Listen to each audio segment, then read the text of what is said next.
Good morning, everyone. Happy Tuesday. It is September 23rd, which I just realized I was calling yesterday September 23rd. Oh, really? I even had some things written down. I was like, oh, so Whoops. the second edition of the 23rd. You were a day ahead.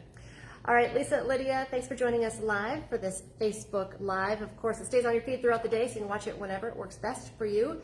Leave us a comment, though, if you're joining us live or listen to it as a podcast. You can find that at inform.com/podcast. Just look for the Inform Minute. Lots of great podcasts to listen to there as well. Okay, I'm loving this forecast. I know. We kind of joked. I'll say it again because you got me. I run very tired. Like, it's Groundhog's Day. It was like 3:30 in the morning when I said this to Lisa. I was like, it's Groundhog's Day. Like, we're living the same forecast over and over again. She goes, it's Groundhog's Day? Yeah, 6 more weeks of winter.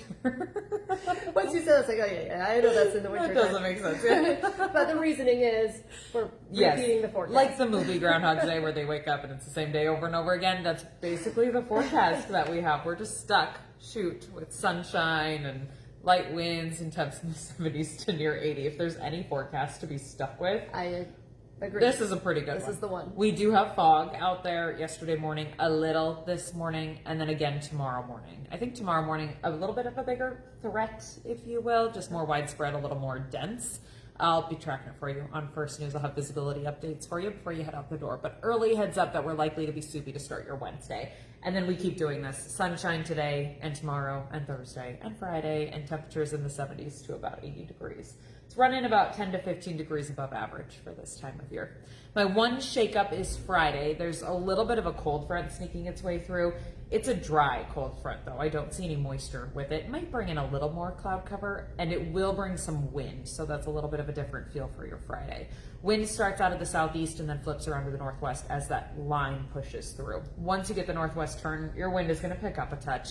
I'd say 10 to 25, so not crazy windy, but after some calm days, I think you'll notice the breeze.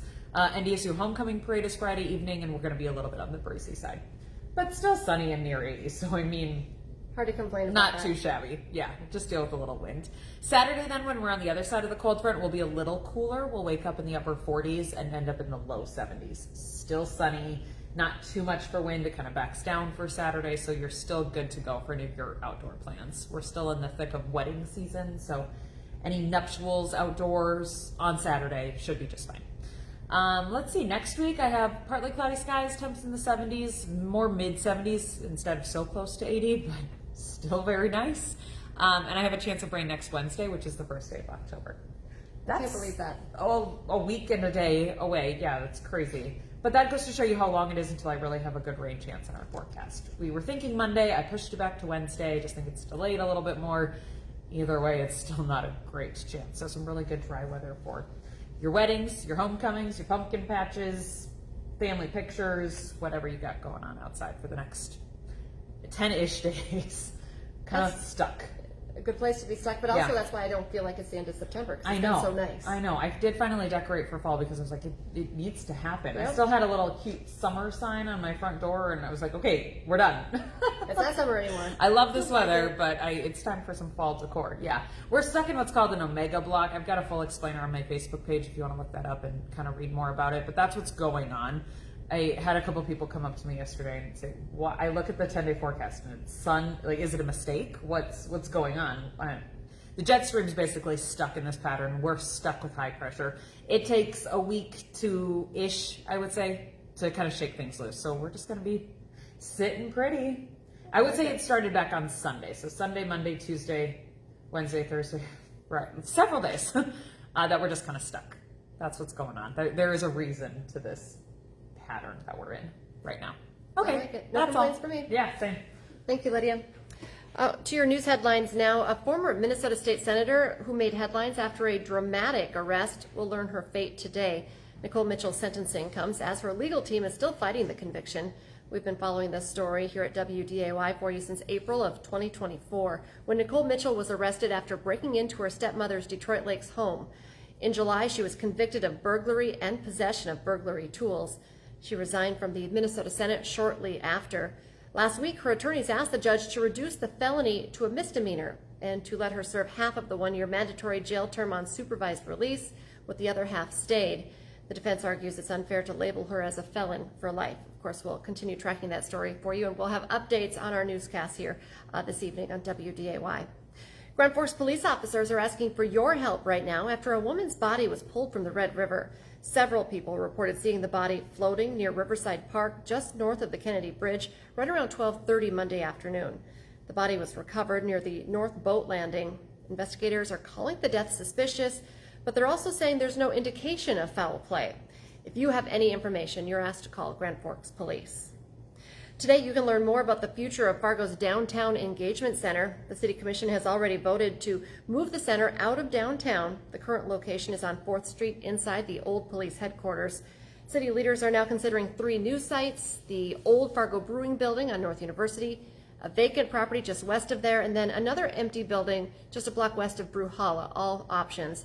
A town hall meeting, which you can attend, is scheduled for 5 o'clock this afternoon at Fargo City Hall. It may be officially fall, but some summer problems just aren't going away just yet, including mosquitoes. A heads up, spraying is scheduled in a couple of areas tonight. In Moorhead, crews plan to start at 7:30. In Crookston, Public Works crews will be out spraying starting right around 8 o'clock.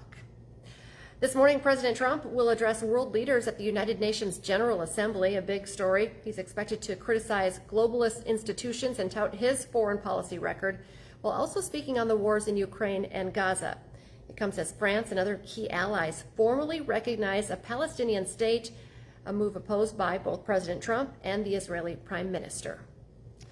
We have a high school volleyball doubleheader for you tonight for our WDAY Plus Game of the Week. The Wadena Deer Creek Wolverines will be playing the Holly Nuggets, and also Thief River Falls Prowlers and the DGF Rebels will take on each other.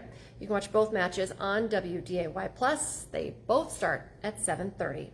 And talking sports, Hot Mike with Dom Izzo is coming up 9 to 11 on WDAY Extra, also streaming on Inform.com. Dom has a great show planned. Busy morning for him. The Bison basketball teams officially started practice on Monday. The men's head coach, Dave Richmond, is going to be in studio to describe what his team looks like now with 10 new players. Plus, the Dragons lost for the first time and now have to play Duluth. Dom's going to be talking about how MSUM is trying to avoid a losing streak. Hot Mike is live from 9 to 11 on WDAY Extra. Also streaming on Inform.com, which is a great reminder. Now is a great time to get your subscription to Inform.com, your all-access pass to all these news, weather, and sports headlines. 99 cents a month for your first 3 months. Check it out online.